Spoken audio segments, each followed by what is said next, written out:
یہ قرآن ایک بابرکت کتاب ہے جسے ہم نے آپ صلی اللہ علیہ وسلم پر نازل کیا تاکہ لوگ اس پہ غور اور فکر کریں اور تاکہ اہل فہم اس سے نصیحت حاصل کریں۔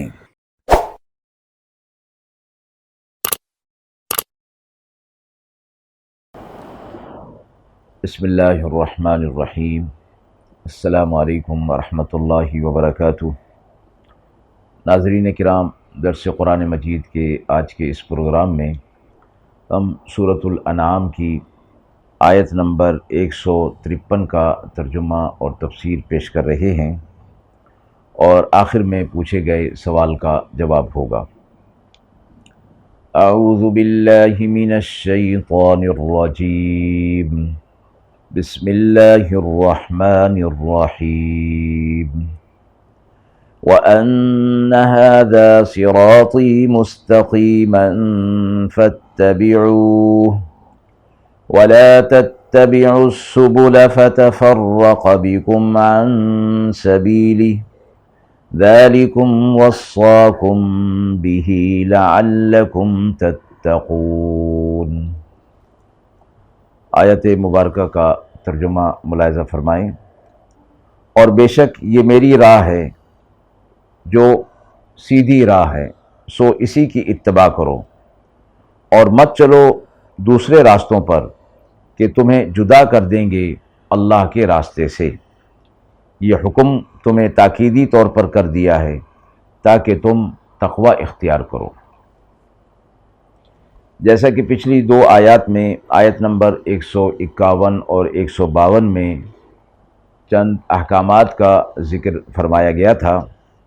آیت نمبر 153 میں بھی ایک حکم کا ذکر ہے اور وہ ہے وَأَنَّ هَذَا صِرَاطِي، کہ یہ بے شک میرا راستہ ہے اور جو سیدھا راستہ ہے۔ آپ صلی اللہ علیہ وسلم سے فرمایا گیا کہ آپ یہ فرما دیجئے، یعنی یہ آپ صلی اللہ علیہ وسلم کا راستہ ہے اور صراط مستقیم ہے، سیدھا راستہ ہے۔ اور اس حاذا میں اشارہ اسلام کی طرف بھی ہو سکتا ہے اور قرآن کی طرف بھی، یعنی یہی صراط مستقیم ہے، قرآن اور اسلام، اور توحید و رسالت اور آخرت بھی اس کے اندر شامل ہیں۔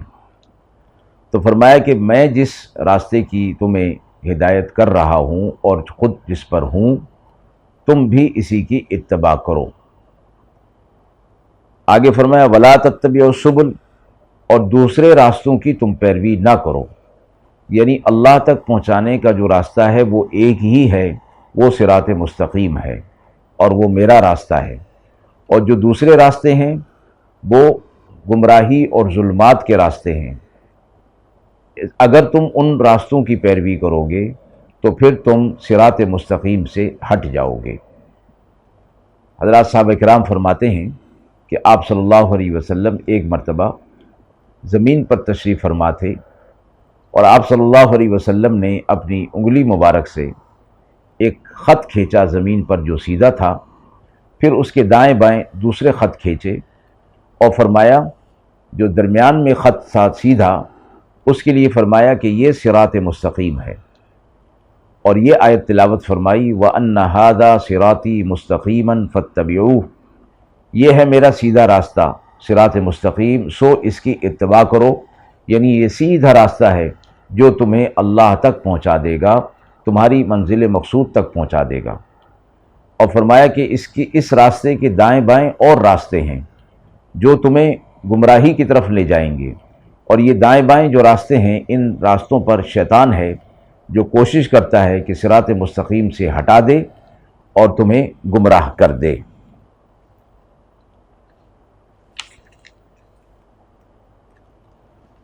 حضرت عبداللہ بن مسعود رضی اللہ تعالی عنہ سے یہ روایت نقل کی گئی ہے کہ جو آپ صلی اللہ علیہ وسلم نے خط کھینچ کر اور مثال کے ذریعے سے سمجھایا۔ اس کے بعد فرمایا کہ یہ حکم تاکیدی طور پر تمہیں دیا جا رہا ہے تاکہ تم تقوی اختیار کرو۔ قرآن مجید کی یہ 3 آیات نہایت اہم آیات ہیں اور فرمایا کہ ان 3 آیات میں 10 احکامات بیان فرمائے، اور سب کے آخر میں، تینوں آیات کے آخر میں الگ الگ تاکیدی حکم دیا گیا۔ قرآن مجید کے قوانین اور اس کے احکامات دنیا کے عام قوانین کی طرح نہیں کہ جو قانون کی حیثیت رکھتے ہیں۔ قرآن مجید کے احکامات قانون ہی نہیں بلکہ مربیانہ انداز ہے، مشفقانہ انداز، حکیمانہ انداز اختیار کیا گیا، یعنی جب کوئی حکم دیا گیا تو اس کو آسان کرنے کی تدبیر بھی بتائی گئی، اور وہ یہ کہ اللہ کی معرفت اور آخرت کا دھیان جب پیدا ہوگا اور اس کی طرف توجہ ہوگی تو انسان چاہے وہ خلوت میں ہو یا جلوت میں ہو، وہ اللہ کے قوانین کی پابندی کرے گا۔ اس لیے تینوں آیات کے آخر میں ایسے کلمات لائے گئے ہیں جس سے انسان کا رخ مادی دنیا سے ہٹا کر آخرت کی طرف ہو جاتا ہے۔ آیت نمبر 151 کے آخر میں یہ فرمایا کہ ذالکم وصاکم بہ لعلکم تعقلون، یہ تمہارے لیے تاکیدی حکم ہے تاکہ تم عقل سے، سمجھ بوجھ سے کام لو۔ آیت نمبر 151 میں 5 احکامات جو بیان ہوئے، ان میں شرک سے بچنا، والدین کی نافرمانی سے بچنا، قتل اولاد سے بچنا، بے حیائی کے کاموں سے بچنا، کسی کو ناحق قتل کرنے سے بچنا، تو ان کے آخر میں تعقلون کا لفظ فرما کر یہ بتایا گیا کہ زمانہ جاہلیت میں ان کاموں کو برا سمجھا ہی نہیں جاتا تھا، لیکن عقل سلیم والا اور فطرت سلیم والا شخص جب ان پر غور کرے گا تو پھر ان کو برا ہی جانے گا، اس لیے فرمایا کہ عقل سے کام لو، سمجھ بوجھ سے کام لو۔ آیت نمبر 152 میں 4 احکامات بیان ہوئے، اس میں یتیم کے مال کو ناحق کھانا، اس سے منع فرمایا گیا، ناپ تول میں کمی نہ کی جائے،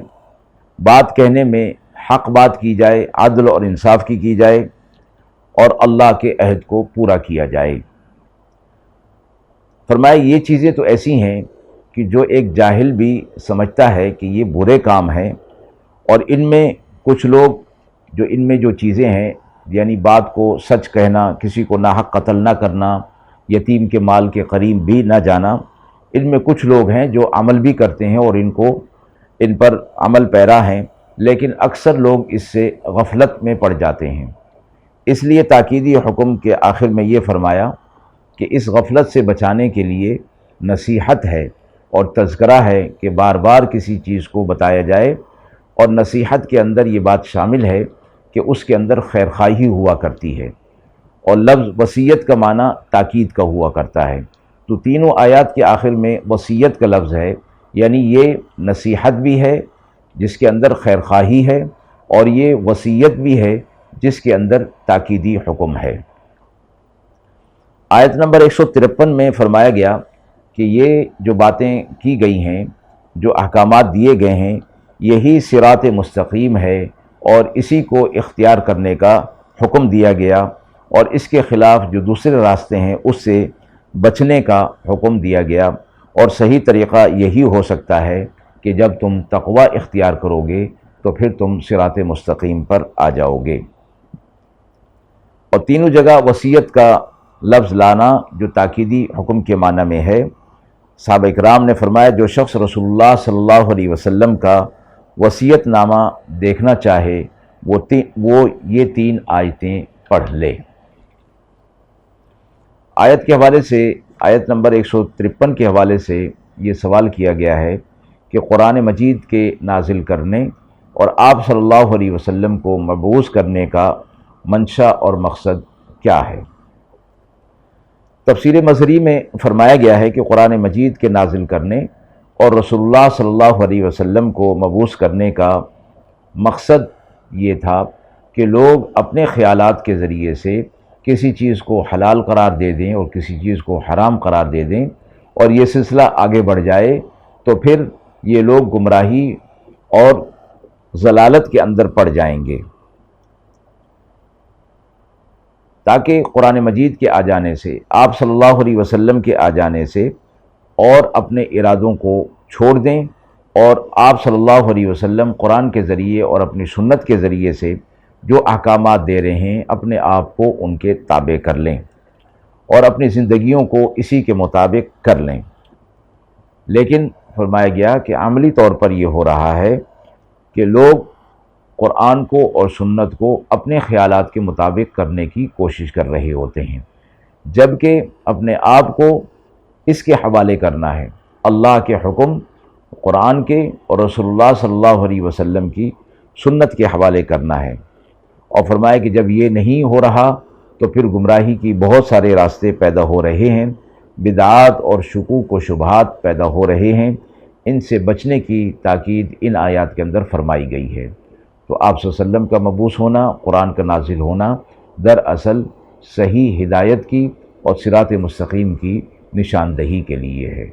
وآخر دعوانا ان الحمد للہ رب العالمین۔